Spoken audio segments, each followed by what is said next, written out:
I'm going to show you a 3-step process for building your own 7th chords. We're going to stick to the big 4. That's going to be major 7, minor 7, dominant 7, and minor 7 flat 5, also known as half-diminished chords.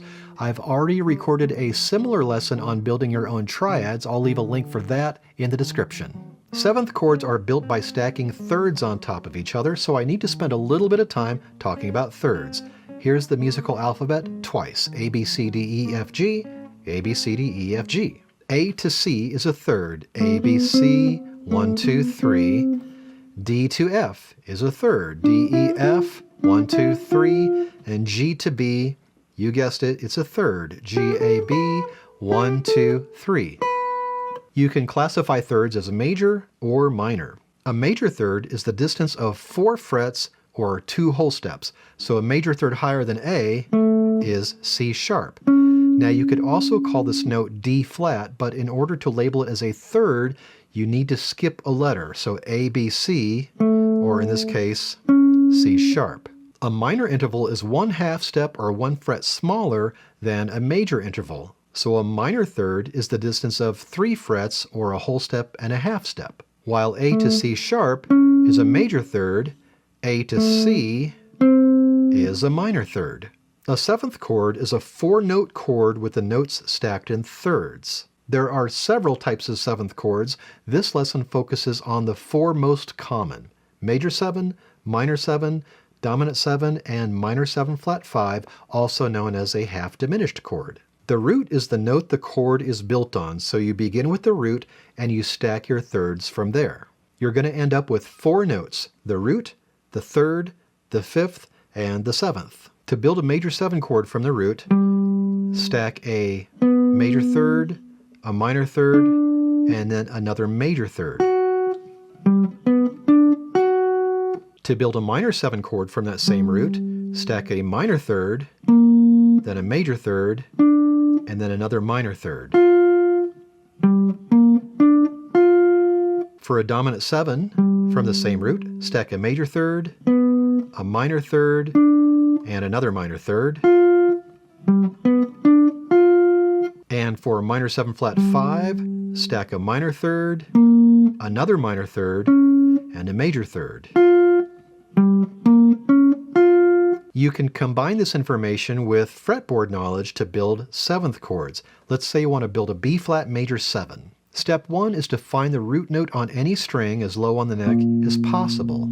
This is where your fretboard knowledge comes into play. You need to know the names of the notes all over the neck. That includes sharps and flats, and if you need help in that area, check out the fretboard lessons in the description. So our root is B flat. We've got a B flat down here on the 5th string, 1st fret. Step 2 is to find the 3rd, 5th, and 7th along the same string. We're building a major 7 chord, so after that root, we find a major third, then a minor third, and then a major third. So the root, 3rd, 5th, and 7th of a B flat major 7 are B flat, D, F, and A.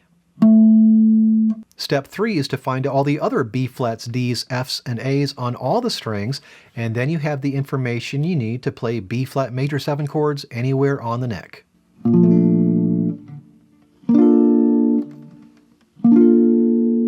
Now you can play as many B flats, Ds, Fs, and As as you like. You can double any of these notes, but as long as you're sticking to just those notes, you're playing a B flat major 7 chord. And you can play inversions. You don't necessarily have to play B flat as your lowest note. If you play the 3rd as the lowest note, in this case D, you would have a 1st inversion 7th chord. If you play the 5th as the lowest note, which would be F, you have a 2nd inversion 7th chord. And if you play the 7th as the lowest note, in this case A, you have a 3rd inversion 7th chord. And we just looked at B flat major 7, but this process applies to any major 7 chord. If you want to build an E major 7, find an E down low on the neck, and then find the 3rd, 5th, and 7th on the same string. That'll be G sharp, B, and D sharp. Then find all the other E's, G sharps, B's, and D sharps on the neck, and mess around with that. Build your own major 7 chords.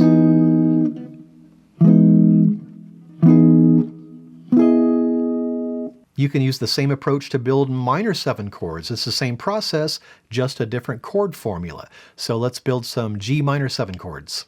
Step 1 is to find a G down toward the end of the neck. Then on the same string, add a minor third above that, a major third, and then another minor third. Now we have the notes of a G minor 7, G, B flat, D, and F. And notice that we're calling the third of this chord B flat, not A sharp, because we need to skip a letter when we're labeling our thirds. Step 3 is to find all the other G's, B flats, D's, and F's all over the neck, and then build your own G minor 7 chords.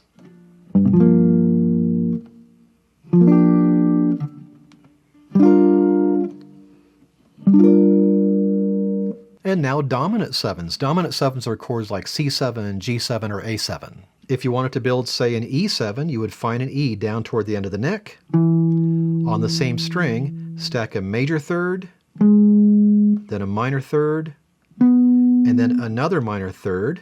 So now we have a root 3rd, 5th, and 7th, E, G sharp, B, and D. Step 3 is to map out all the other E's, G sharps, B's, and D's all over the neck, and then play some E7 chords.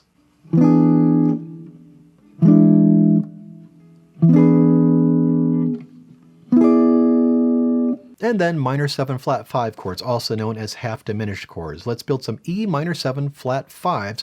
We just go through the same process with a different chord formula. Step 1, find an E down toward the end of the fretboard. On the same string, find a minor third higher than that, another minor third, and then a major third on top of that, which gives us E, G, B flat, and D. Find those same notes on the rest of the strings, and then play yourself some E minor 7 flat 5 chords.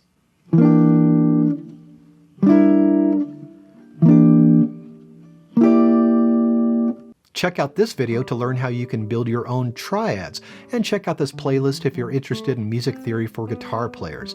And for more guitar lessons, music theory, and solo guitar arrangements, please subscribe.